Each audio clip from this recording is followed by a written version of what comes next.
My name is Steve Mariotti. I'm the founder of the Network for Teaching Entrepreneurship, whose mission is to work with low-income youth on a global basis and teach them how to start small business, financial literacy, and the concept of ownership. In my hometown of Flint, Michigan, we were at that time the wealthiest town in America per capita because we had all of the Chevrolet plants with 39 auto plants longer than a mile. We made every Chevrolet in America, 90% of the Buicks, and did all the spark plugs for General Motors. I was very proud to grow up there. Because the wage rates were so high, starting at about the age of 10, I had to go into small businesses making $10 to $60 a week, as I couldn't get a job in the factories because it was so competitive.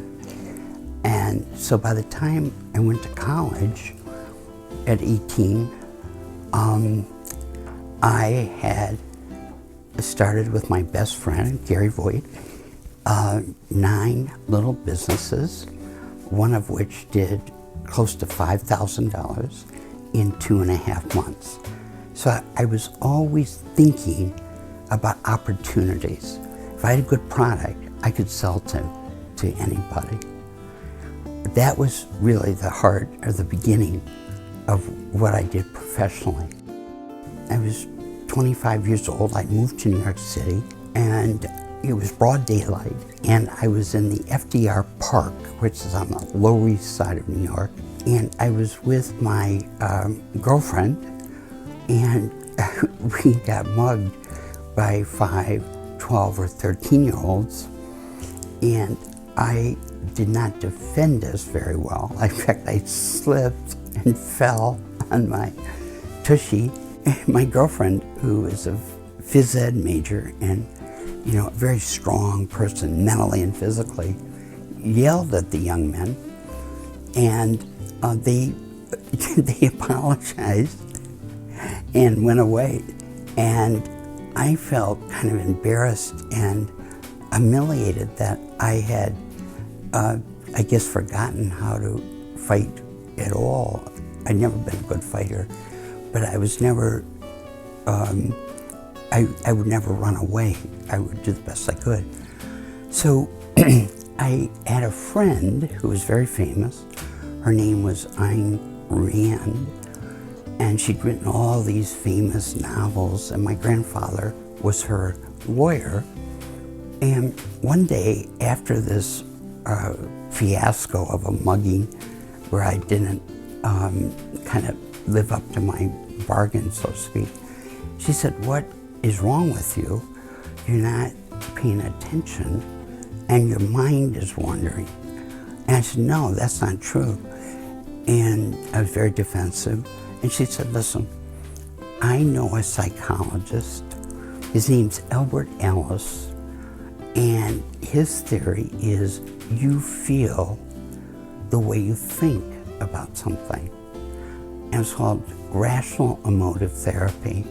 So I go to see him, and he makes me write down what I feel ashamed of. And it was, I'm embarrassed because I didn't protect my girlfriend during a mugging of 4 11-year-olds. And she faced up to them, and in 1 or 2 sentences, they apologized and left. So she saved the day. And he said, "That's so easy to fix. Just rewrite the sentence with you as a hero with your girlfriend." So I rewrote the sentence that we had stood up to 5 young people and yelled at them and said, "Leave us alone," which was true. I left out the part that I slipped, fell, and cried. And then I wrote that sentence 500 times, and it totally went away, these flashbacks. It was a miracle for me. I went back the next day to thank him and to bring him a little present, and he said, you're not done yet, you've just begun your therapy. For the next 2 months, I want you to go teach at the most difficult high school in New York City. And that way you'll be able to flood the experience of having been humiliated and mugged. And flooding means you'll relive it over and over again, and it will totally go away. And you will be fearless, and it will never come back. And so I did. 3 weeks later, I started teaching at Boys High in Bedford-Stuyvesant, which was a very intense school, and the dropout rate was very high, and there were children that really I don't think had ever felt love or kindness toward them, don't feel they have a support system and that someone cares about them. Often can drift off into a world that is really negative for them and can often hurt others. And it's a problem we're facing all around the world, but particularly and tragically right now in our own country with this dramatic rise in violent crime. So I was continually getting young people that it was their first day of school after being incarcerated for a year. And I could not control the class at all.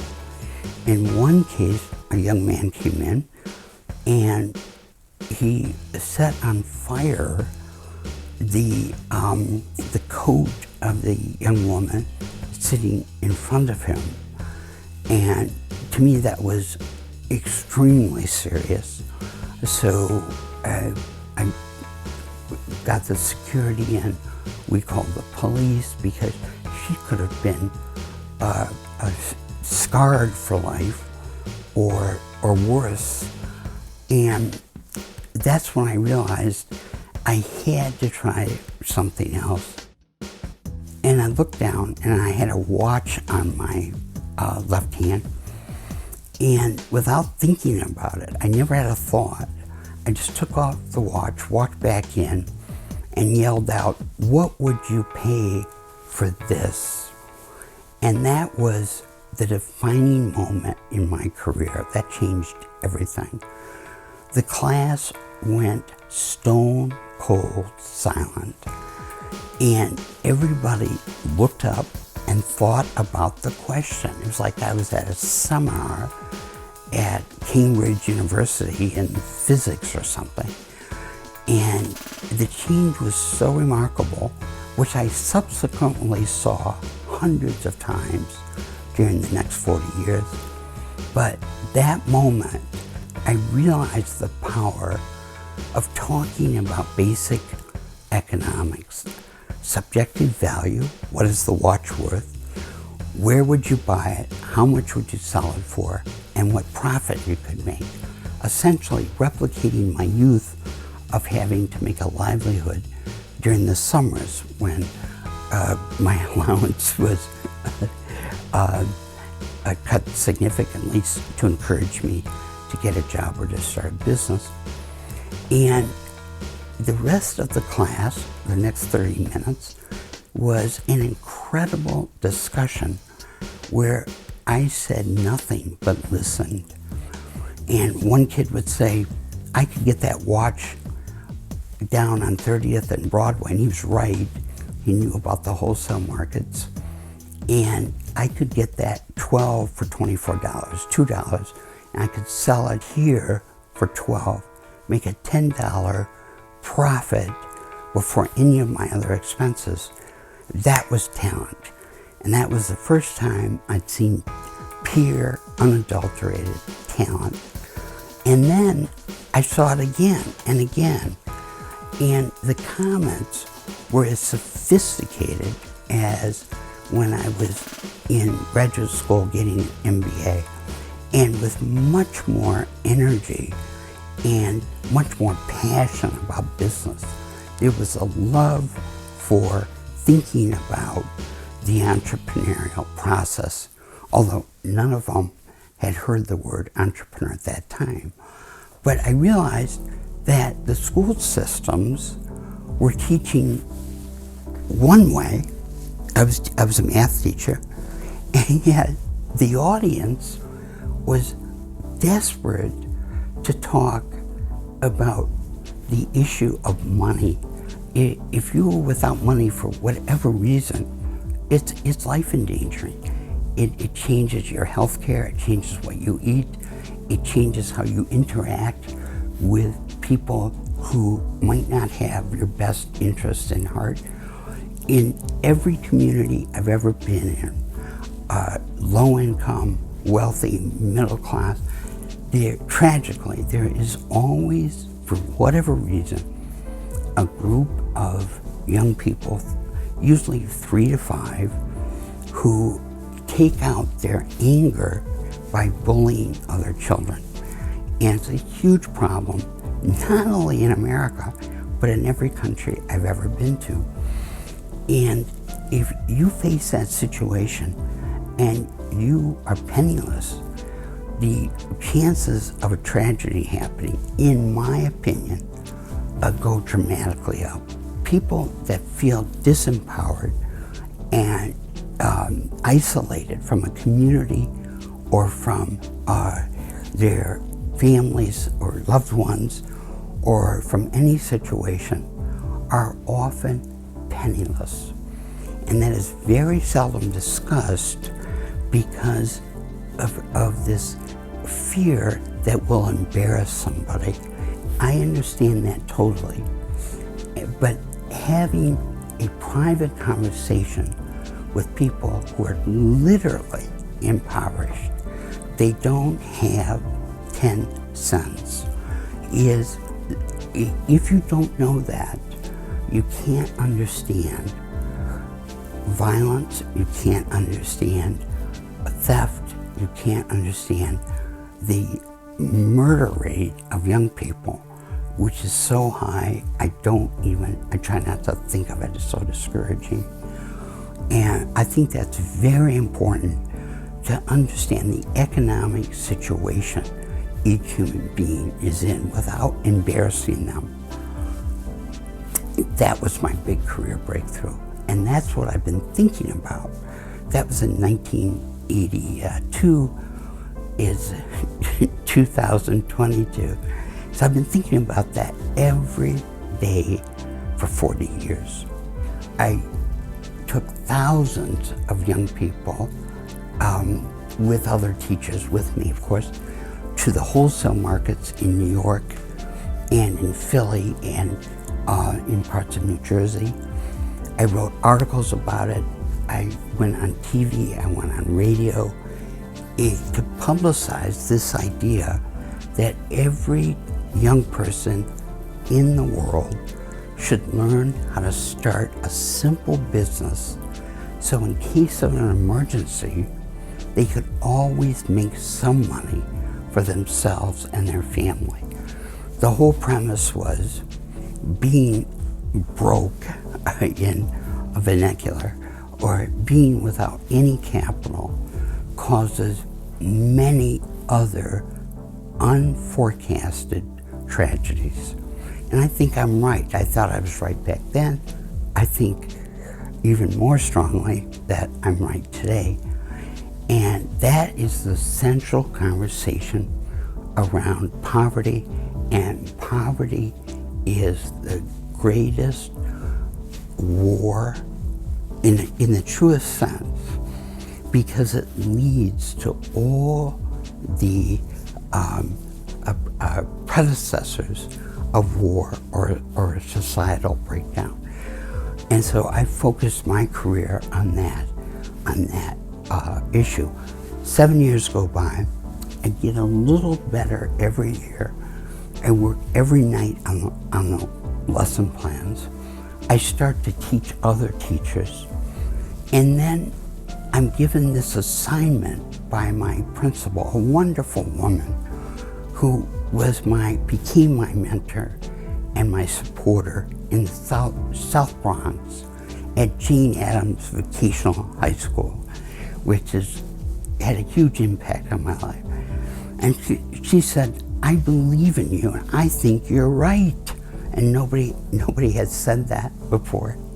And she said, I'm going to give you 25 young people that have dropped out of school because they had committed a crime, many times a non-violent crime, in the sense that they were selling a drug or what have you.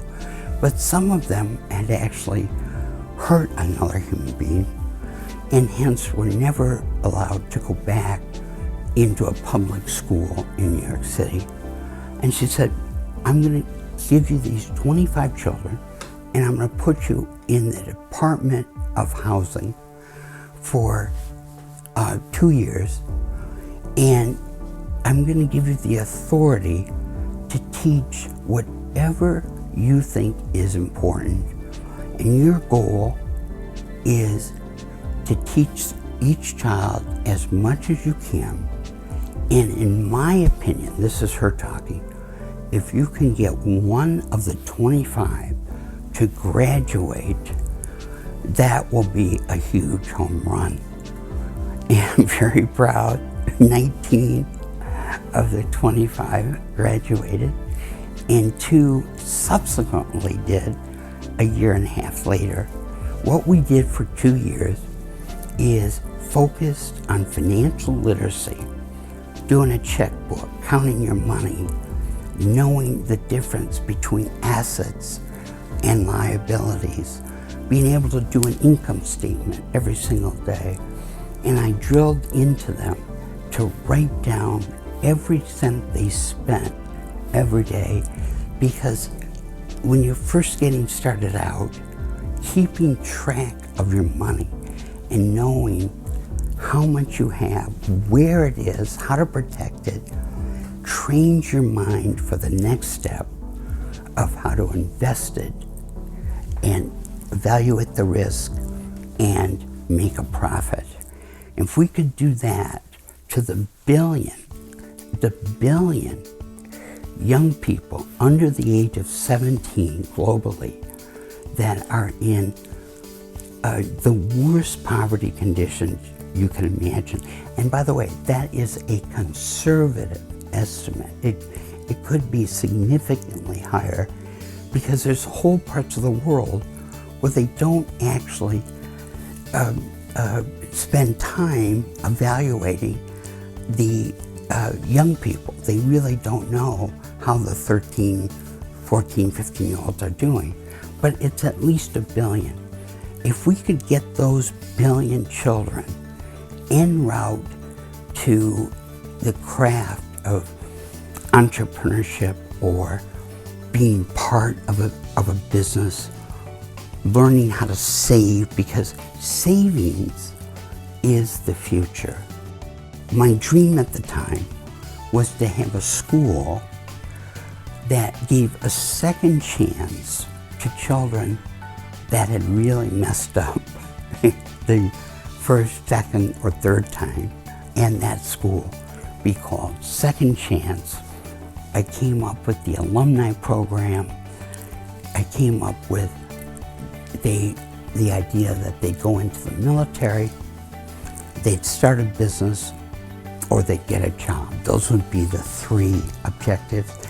But ultimately, they could do whatever they wanted with their life, which is the critical lesson for a teacher. Don't put your life on the student. Don't make them live your life. They have to find what their life is. And I would say that every day so I wouldn't forget it, how important that is. The number 1 characteristic of success in any field is grit. The more you get knocked down and are able to get back up, the stronger your idea becomes in the universe or ethos. And it's more than just you become strong. That's actually a minor point. But the idea takes a power of its own. This is something I'd like to be remembered for, as being part of the team that developed this. And this is a complete 2-year class on how to start a business aimed at those who are under the age of 17. It has lesson plans. It has every topic in any MBA program. And I urge anyone who has a specialty and loves it and thinks that other people might want to learn it, to document what you do, to write a book, even if you self-publish it. Because otherwise, others will have to recreate all the work you've done and won't be able to stand on your shoulders to see further ahead.